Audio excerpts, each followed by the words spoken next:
Bismillahirrahmanirrahim. Ini kita akan melanjutkan kajian bajuri mantik ya. Faslun fi jawazil istighali bihi. Bermula ini satu pasal pada hukum boleh berbimbang dengannya ilmu mantik. Wal khul fi jawazil istighali bihi ala thalathati aqwalin. Faslun, dianya itu pada logat al-hajizu baina syai'aini, penghalang di antara dua buah syai'. Ya, saya berikan terjemah bebas saja. Kalian kalau ingin mutabakah terjemahnya buka kamu sendiri ya. Karena kalau kita lacak satu persatu itu banyak sekali menghabiskan waktu.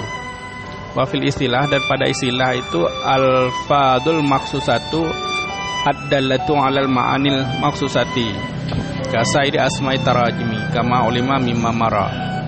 Pada istilah itu lafaz-lafaz yang dikhususkan yang menunjuki kepada mana-mana yang dikhususkan, seperti nama-nama, terjemah-terjemah seperti barang yang telah diketahui daripada barang yang telah lalu. Jadi fasal itu ada makna pada logat, ada makna pada istilah ya. Lafaz maksus ya berarti apa yang terisi itu, misal al-khulfu fi jawazi istighali bihi ala salasati aqwalin. Nah, berarti itu lafal-lafal yang khusus. Apa dikandung makna yang khusus ya, apa makna daripada khulfu, apa makna daripada jawad, apa makna daripada istighal. Nah, itu ditunjuki oleh lafal al-khulfu fi jawazil istighali. Lafadznya khusus, maka maknanya pun khusus gitu. Enggak mungkin kan misalnya matan ini sama dengan makna dari Al-Qur'an, enggak mungkin karena beda lafadznya. Wa qalu fi jawali istighali bihi, katanya Syekh Abdurrahman Al-Hadari fi jawazil istighali bihi, pada hukum boleh berbimbang dengannya, dengannya ilmu mantik, yakni pada menunjuki demikian. Jadi lagi dibahas ini kalimat fi ya, fi dalli dzalika, pada menunjuki demikian. Wa darfiyah hinaidin, darfiyah khas pada am. Nah, jadi fi ini bermakna darfiyah, tetapi darfiyah khas di dalam am. Kenapa demikian? Karli'annal fasla, karena sesungguhnya fasal itu terkhusus dengan lafaz-lafaz allati yang disebutkan akannya lafaz oleh musannif.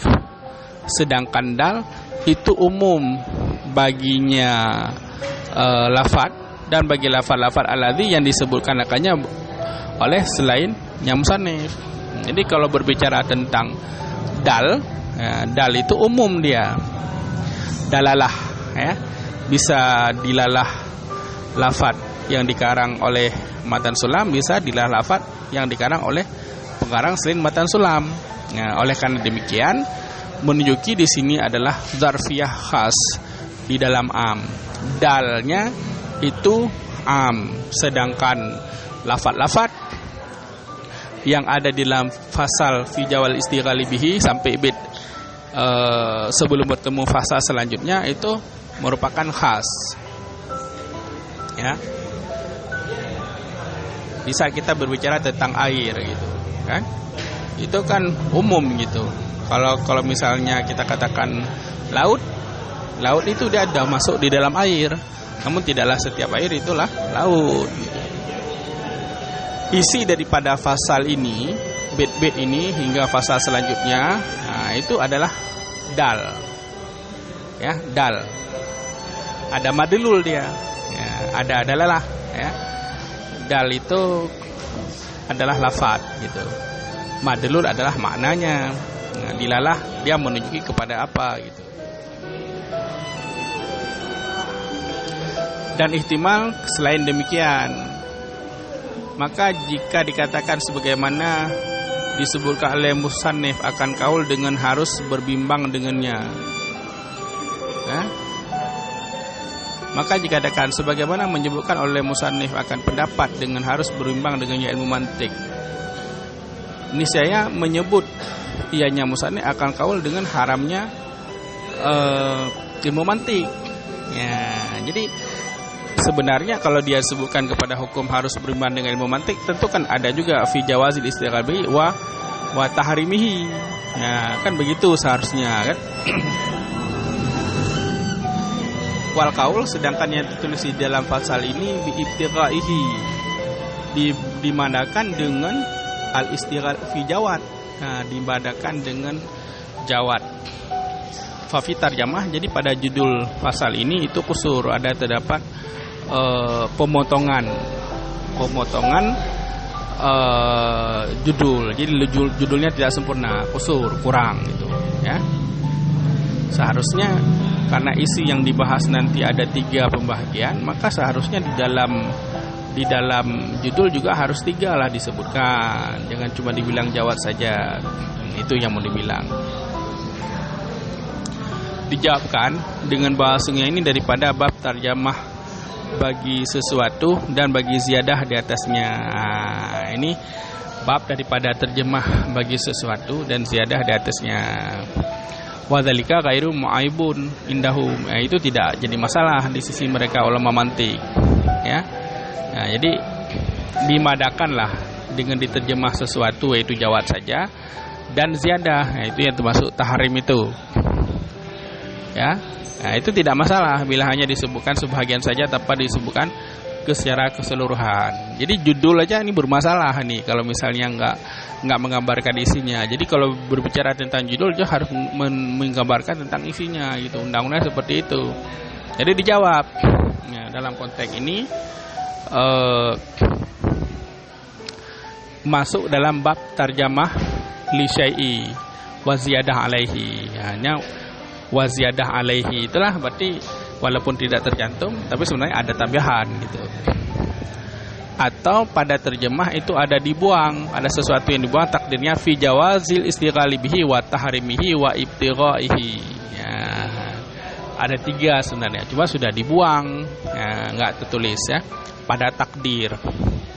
Kan itu banyak sekali dalam kadang-kadang kan fi riyadhihi, fi ma'ani riyadhihi, fi ma'ani riyadil Quran, fi ma'ani riyadhil Quran. Kan banyak sekali yang dibuang-buang.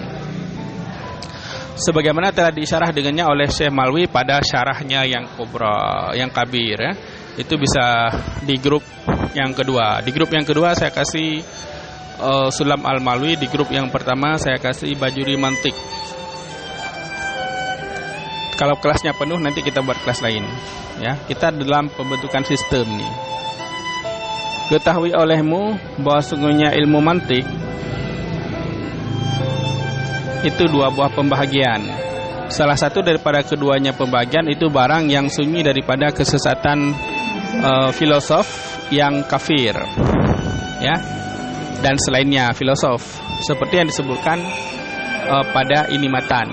Nah, jadi yang tidak ada mengandung unsur falsafah yang menjadi kafir atau mengandung unsur pengarang-pengarang lain yang sifatnya sama saja menyesatkan gitu bila dipelajari.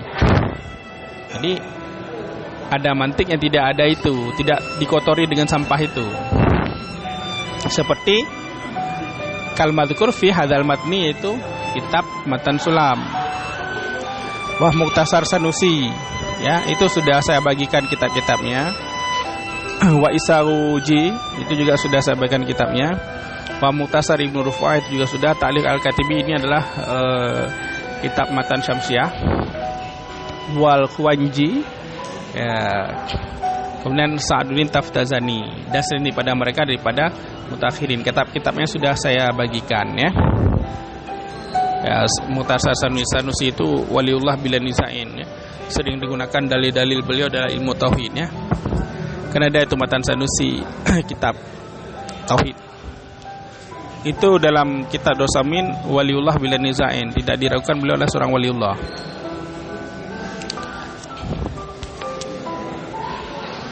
Biografi lengkap beliau silakan baca di catatan kaki. Kitab Bajuri Mantik bagi yang belum ada nanti silakan minta sama saya atau dibagikan oleh teman-teman yang lain. Wahadal Kasam, ini pembahagian itu kitab karangan Syekh Abdurrahman Al-Hadari, karangan Imam Sanusi,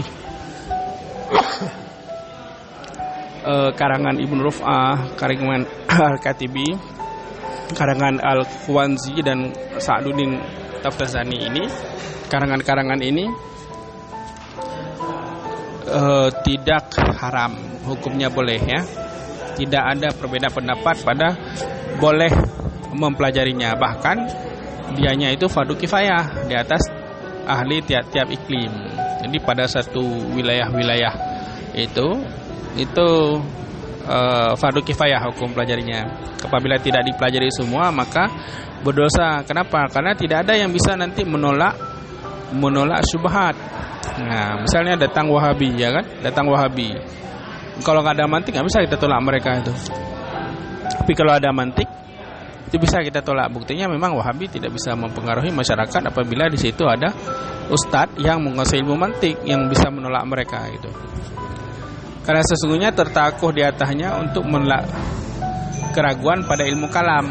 Ya, misal dia katakan Allah itu di langit gitu. Ya. Dikatakan Allah itu di langit. Menurut kita, keyakinan kita, akidah kita, Allah itu bukan di langit. Secara dalil naklinya, ya, secara dalil naklinya itu bisa dibuka karangan Tafsir Al-Qurtubi. Ketika kita tengadah tangan kita di langit itu karena itu bukan karena Tuhan di sana. Ya, di situ jelas dijelaskan oleh Syekh Qurtubi pada ayat Ar-Rahman 'alal 'arsy istawa dengan ayat A'amintum man fis sama pada surat Al-Muluk. Jadi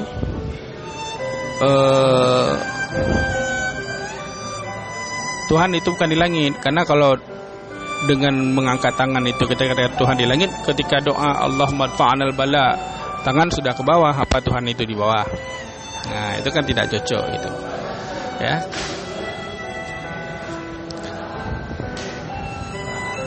Ada beberapa nalar-nalar Wahabi yang mereka keluarkan, itu bisa kita bantah dengan ilmu mantik.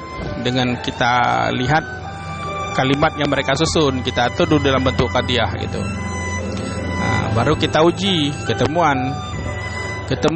kekurangan mereka. Jadi kenapa Tuhan bukan di langit? Karena zat Allah Subhanahu wa taala itu bukan jirim. Karena alam semesta ini terdiri pada jirim dan arad. Allah taala tidak jirim. Allah taala bukan arad. Karena sifat bagi jirim itu dia berjihad, berada di atas, di bawah, di kiri, di kanan, di depan, di belakang.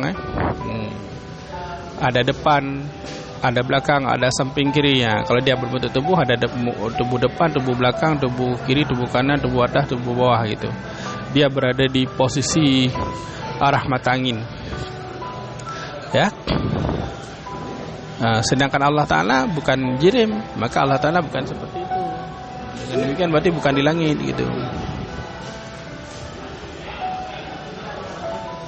Ya. Jadi kesimpulannya tidak ada khilaf kepada boleh mempelajari ilmu mantik, bahkan hukumnya itu fardu kifayah. Wa mahal dalika, dan hukumnya boleh dan fardu kifayah itu selama tidak terkaya daripadanya dengan semata-mata zihin dan sah tabiat, sebagaimana telah disareh dengannya oleh Sanusi pada syarih Mukhtasarnya dan Ibnu Yaqub dan sendiri pada keduanya. Apabila memang kekuatan logika, ya, kekuatan nalar dan logika itu memang memerlukan ilmu mantik untuk bisa menolak. Tapi kalau misalnya memang kemampuan akal dan tabiatnya memang tidak perlu kepada ilmu mantik tapi bisa ditolak, nah, maka tidak fardu kifayah lagi mempelajarinya. Ya, tidak fardu kifayah mempelajarinya. Kenapa demikian? Karena walidzalika lam yuhtad ilaihi as-sahabah wa tabi'una wal imatil mujtahiduna wa ashabuhum.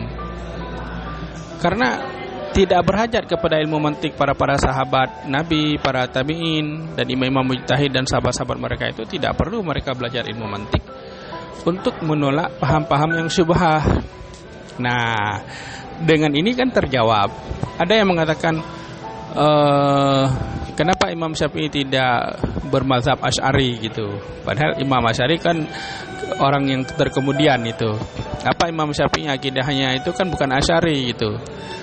Kenapa dikatakan aswaja. Padahal paham aswaja adalah paham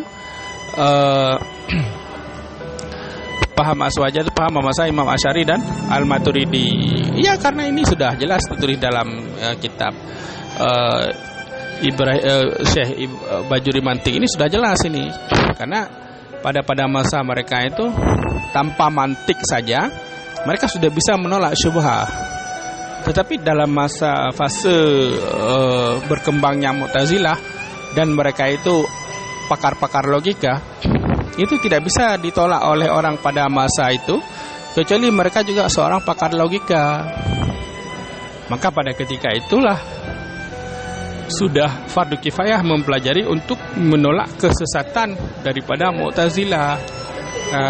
Adapun pada masa sahabat, pada masa tabi'in dan pada masa Imam Mujtahid itu tidak perlu kepada logika, bisa ditolak gitu, karena kekuatan keyakinan mereka pada ketika itu dan kemampuan berpikir mereka pada ketika itu seperti itu. Tantangan zaman yang ada pada ketika itu bisa ditolak kesesatan mereka itu. Seperti jawaban Imam Malik misalnya, yang bertanya di mana Tuhan itu kan bid'ah dikatakan. Wa su'alhu bid'ah kan. Nah, jadi dengan jawaban seperti itu udah terdiam orang pada ketika itu. Tapi kalau di masa Abu Hasan Al-Asy'ari, orang sudah bermain dengan akal, sudah mengatakan wajib silah wal aslah bagi Allah Subhanahu wa taala. Kan? Baik dan lebih baik itu wajib bagi Allah, sifat wajib bagi Allah. Ada itulah sifat jaib bagi Allah taala. Jadi harus terjadinya tanakut di situ. Berbuat silah dan aslah itu wajib bagi Allah. Kita buat lawannya, berbuat silah dan aslah itu harus bagi Allah, bukan wajib. Harus kita buat tanakut kayak gitu dulu. Baru nanti kita takrir dengan dalil-dalilnya untuk membantah, membantah kedok dari orang yang mengatakan wajib silah dan aslah, sebagaimana dilakukan oleh Abu Hasan Al-Asy'ari kepada ayah tirinya Hashim Jabai. Dibawa 3 orang contoh, ada orang dewasa